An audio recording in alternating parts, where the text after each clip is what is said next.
घने पहाड़ों के बीच बसा एक छोटा सा गांव था जिसका नाम था सुंदरपुर। यह गांव चारों ओर से हरे भरे जंगलों और ऊंचे पहाड़ों से घिरा हुआ था। गांव के लोग बहुत ही सरल, ईमानदार और मेहनती थे। उनकी जिंदगी पहाड़ों की कठिनाइयों के बावजूद सुकून और शांति से भरी हुई थी। गांव का मुख्य आकर्षण एक छोटा झरना था जो पहाड़ों से उतरकर गांव के पास बहता था। इस झरने के आसपास के क्षेत्र को सपनों की घाटी कहा जाता था।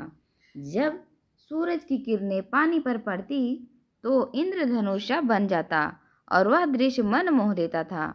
बच्चे यहाँ खेलते, महिलाएं कपड़े धोती और बुजुर्ग झरने के किनारे बैठकर अपनी पुरानी कहानियों को ताजा करते थे।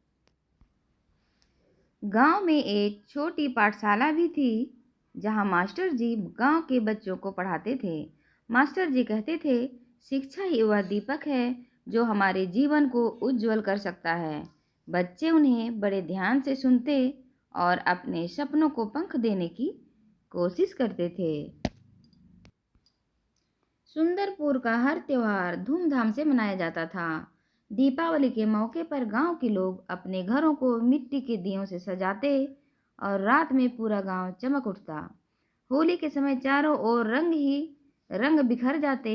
गांव के मेलों में लोकगीतों और नृत्य का आनंद लेते हुए लोगों के चेहरे खुशी से दमकते रहते थे। लेकिन इस गांव का सबसे बड़ा खजाना उनकी एकता थी।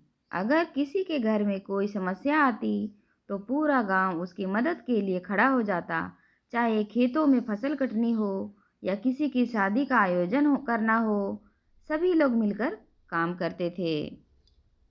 एक दिन गांव में बादल फटने के कारण भारी बाढ़ आ गई। झरना अपने किनारों को तोड़कर गांव की ओर बढ़ा। लोग घबरा गए, लेकिन फिर गांव के बुजुर्गों ने सभी को हिम्मत दी। सभी ने मिलकर योजना बनाई और गांव के बच्चों और महिलाओं को सुरक्षित स्थान पर पहुंचाया गया। पुरुषों ने मिलकर झरनों की दिशा बदलने की कोशिश की और अंततः मेहनत रंग लाई। जब खतरा टला तो सभी ने राहत की सांस ली। सुंदरपुर का यह गांव न केवल प्राकृतिक सौंदर्य का प्रतीक था, बल्कि इसने यह सिखाया कि प्यार, भाईचारा और एकता से बड़ी मुश्किलें भी हल की जा सकती हैं। पहाड़ों के बीच बसा यह छोटा सा गांव एक सजीव प्रेरणा का प्रतीक था और अपनी एकता का जश्न मनाया।